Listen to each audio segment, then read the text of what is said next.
Classificação indicativa. Livre para todos os públicos.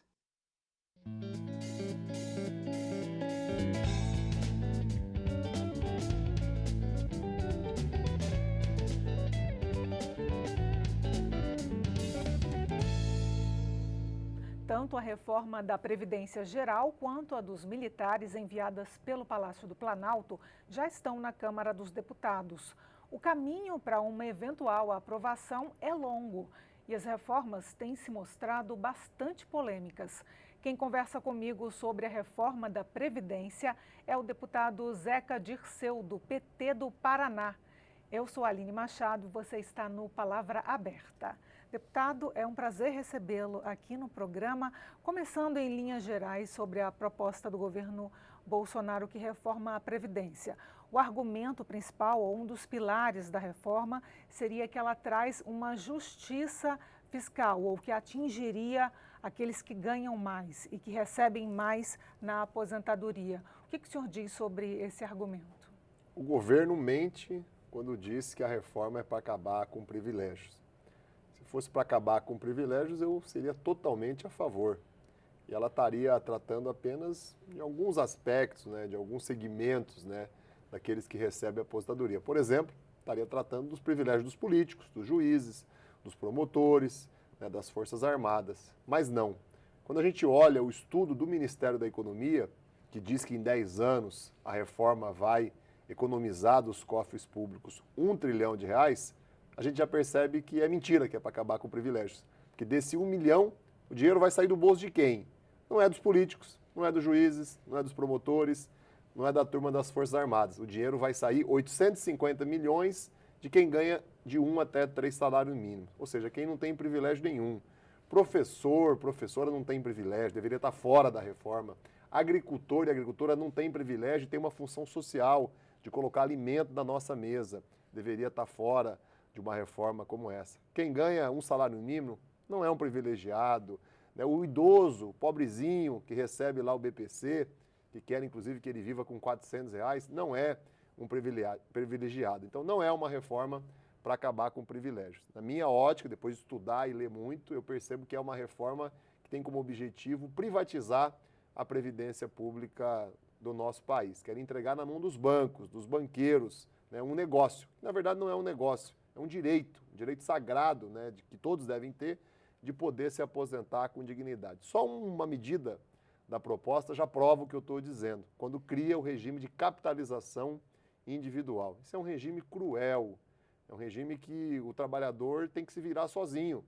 O empregador não contribui mais, o governo, o poder público não tem mais responsabilidade de contribuir em nada e o trabalhador vai ter que sozinho, todo mês, dar ali uma contribuição, fazer uma poupança. Esse modelo foi adotado no Chile, que é um país que hoje tem o maior número de suicídio de idosos, em razão disso. São idosos que recebem aposentadoria, entre aspas, porque é uma miséria, de R$200 e R$300. Nós não podemos aceitar um modelo de capitalização individual aqui no Brasil. O Brasil tem na sua Constituição o princípio da solidariedade, de olhar, por exemplo, o rural como algo estratégico para o desenvolvimento, para a segurança alimentar, de olhar o serviço público, o funcionamento do SUS, o funcionamento da educação como algo essencial para todos os brasileiros terem um mínimo de serviço público gratuito à sua disposição. Então é isso que está em jogo, por isso a minha posição contrária, e acho que cabe a nós aqui mostrar a verdade e desfazer as mentiras.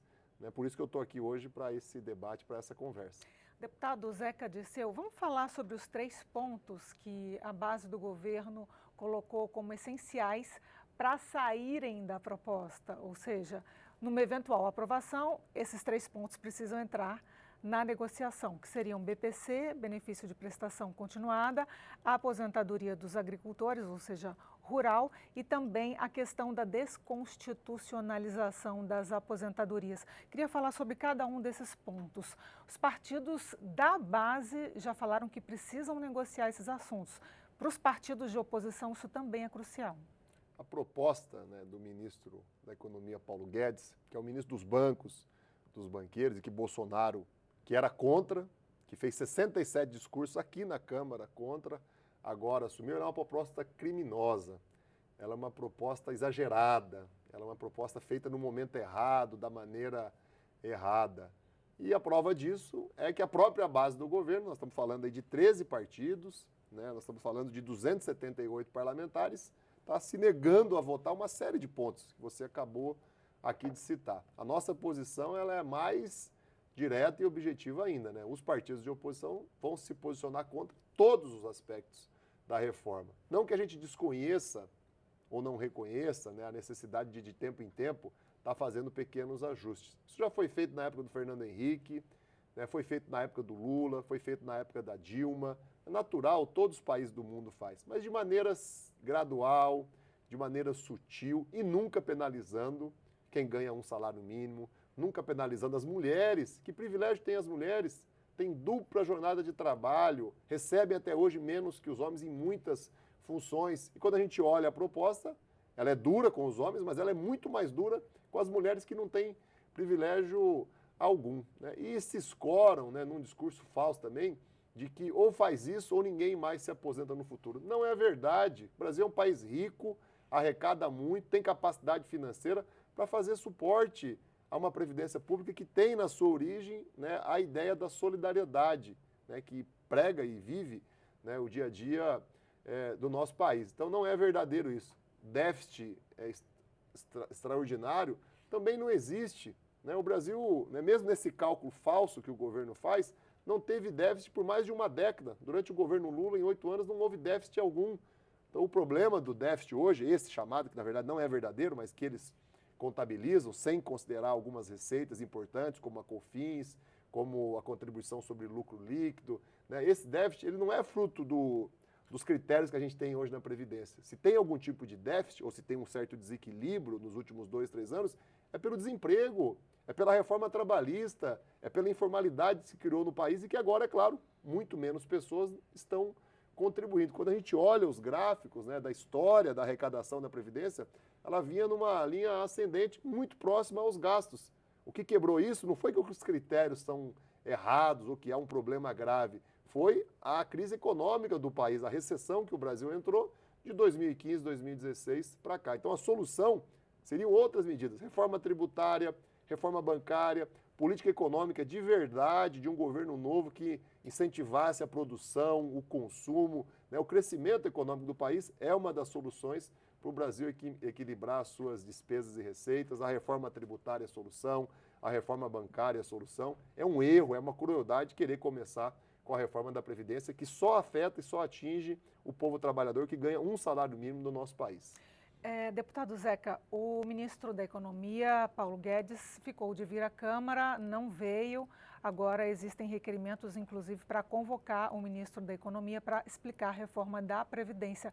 Como que o senhor avalia que é o clima agora para eventual aprovação dessa reforma? Clima muito ruim, eu acredito que a reforma não vai prosperar, mas é claro, a gente está atento. Inclusive, estamos convocando quem está preocupado, quem sabe da importância do assunto, para ter um diálogo mais direto com cada deputado e deputada. Hoje é muito fácil, qualquer menino de 10, 15 anos consegue na internet o e-mail, o telefone do gabinete do deputado, os deputados estão nas redes sociais. Eu acho que cabe à população mostrar a preocupação, mostrar os pontos que são mais absurdos e cobrar dos deputados um posicionamento. Me fica algo muito estranho quando eu vejo 200, 250 deputados falarem que estão indecisos nas enquetes que são feitas, né, pelos jornais, falarem que estão ainda com posição indefinida. Ninguém pode ficar no muro em cima de um assunto tão óbvio e de um assunto tão importante. O que a gente vê é que hoje há 100, 110 deputados a favor e há 140 deputados que já se posicionaram, como é o meu caso, radicalmente contra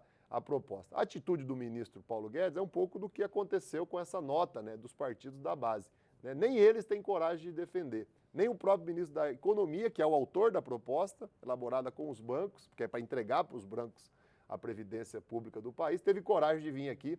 Era para debater com a gente, era para ele mostrar os argumentos dele, nós colocarmos os nossos, eu estou trazendo alguns aqui, e o cidadão, né, os outros deputados, terem uma noção de quem é que está com a razão. Mas como falta argumento, o ministro não veio, não cumpriu o combinado, e é claro que se ele não cumprir até terça-feira da semana que vem, nós vamos aprovar um requerimento de convocação, e aí ele não vai vir por bem, ele vai vir por mal, vai vir por obrigação, né, legal, né, prestar aqui satisfação sobre todos esses absurdos que a gente está cada vez mais verificando e percebendo.